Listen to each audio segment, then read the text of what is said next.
Have you all heard this trending news of Pastor Jerry Eze's daughter, Samara, representing the state of Texas in a massive national competition in the United States of America? If you've not heard of it, then watch this video to the end.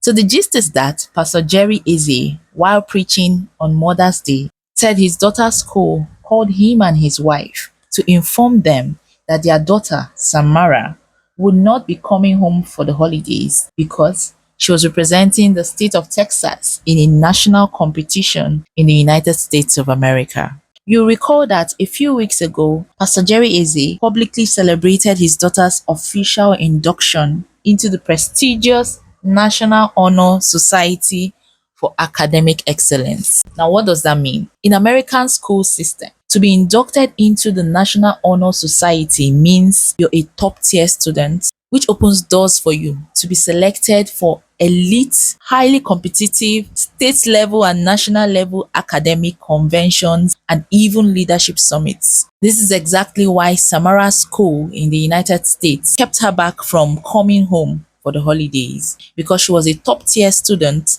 selected to represent the state of Texas for the national rounds. People of God, is different when they send you pictures. Oh, the state of Texas, she's the champion. The state of Texas, she's the champion.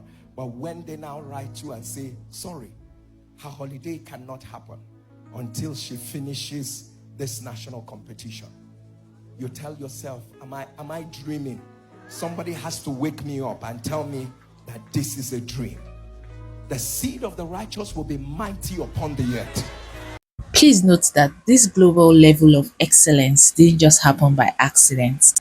Pastor Jerry Eze has always spoken about how he and his wife intentionally raised their children under heavy scriptural discipline and prayers. He once shared the story of how he and his wife disciplined their daughter Samara when she was younger, and how that discipline has helped her becoming the person she is today. Listen.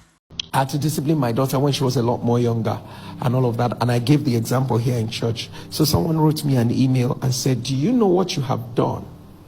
It's called, I can't remember that English, but that I have infringed on the child rights by trying to beat my child, that if I say this kind of thing when I come for conference anywhere, that I can be arrested. I say when I come for conference, I'm not there to talk about children. I say when I return back again, I will say it again. I say in my country, I na kugogo.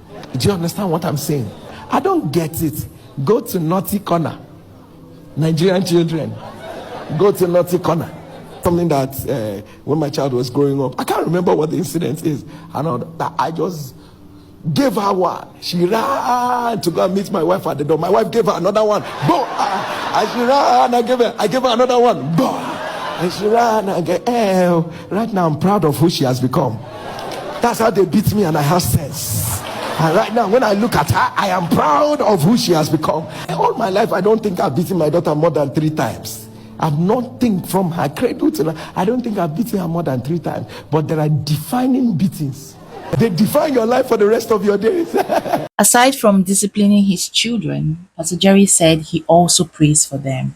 He said he's a product of his mother's prayers, and that's why he learns to pray for his children. Watch this. I am the product of a woman's prayer. Ever since I learned that, why won't I pray for my own children? There are things that happen in my life now. I know I pray, but there's some that will happen. I will tell myself, that's my mother's prayer. I know I pray, but there are things that will happen. When you see the way they will play out, I sit back and say, Kai, that is a broken woman's prayer. And I've always shared this with you. I got a job with a World Bank project on HIV and AIDS. And then I had even gotten a job with the UN. And I went to show my mother, and I said to my mother, our life has changed. And I was excited, telling my mom this, telling my mom that. My mom was so uninterested. I told her, why? She said, everything you are telling me is not what God told me about you. Let me tell you, parents, some things your children will celebrate, you need to pray about them. And be sure that most of them will not die in it. My mother told me, that's not what God told me. That's not what you should do. I quarreled with my mother.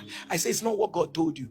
And you're telling me to go into full-time ministry. So I asked my mother, I said, so if I'm serving God and I get hungry and all that, he said, if I die, I'll go to heaven.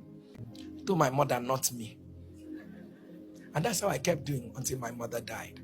But see one very striking thing. My mother took ill. And then when I came to see her the night before she died, whenever I come, I'm always the one praying for her because she was sick. So, but that night, my mother said she wanted to pray for me, that I should kneel down, let her pray for me. So, and I knelt down. My mother began to pray.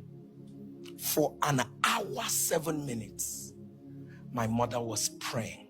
She was crying. And when she was done, she told me, nothing will happen to you. And my mother was full of smiles. And when I was ready to go, she now called me by my Igbo name. And she said to me, that Shebi, I know that this has sickness. That if I had what it took, that she will still not be sick. So I told her that I'm trying. She said, no, that Shebi, I know that I've not reached that height in the spirit where I can speak to this her sickness and it will go. She said to me, no matter what you are doing, try and get to that height where sicknesses like mine can hear your voice and go. And as far as I was concerned, I just felt like, she likes talking about God, everything, God. I told her, yes, I will get to that height. So I was getting offended. I said, look at this woman, all the trouble I'm going through for you. You are not appreciating. It's now I should get to the height. Come and carry me to the height. Let me reach the height. And the next day, I heard my mom was dead. The only word that came back to me was get to the height so that sicknesses like mine can hear your voice. And I made up my mind that whatever it would take, I wish I were me now. My mother would not have died. But it's not late. So what I could not do for her, I will do it for my generation. And yes, Pastor Jerry kept to his word. He has gotten to the height where sickness now hear his voice and he's fulfilling his destiny. But he's not just fulfilling his destiny, but praying for the fulfillment of his children's destiny. And we can see how it's unfolding before our very own eyes. This video is a wake-up call for you to begin to pray for yourself and for your children, whether they're already out in the world or yet to be born. My name is Charity Lawrence, and I'm glad you watched up to this point. Ensure you like this video, subscribe if you're not yet subscribed to my channel, and leave your feedbacks in the comments. I'll see you all in my next one. Until then, I'll be in the comments.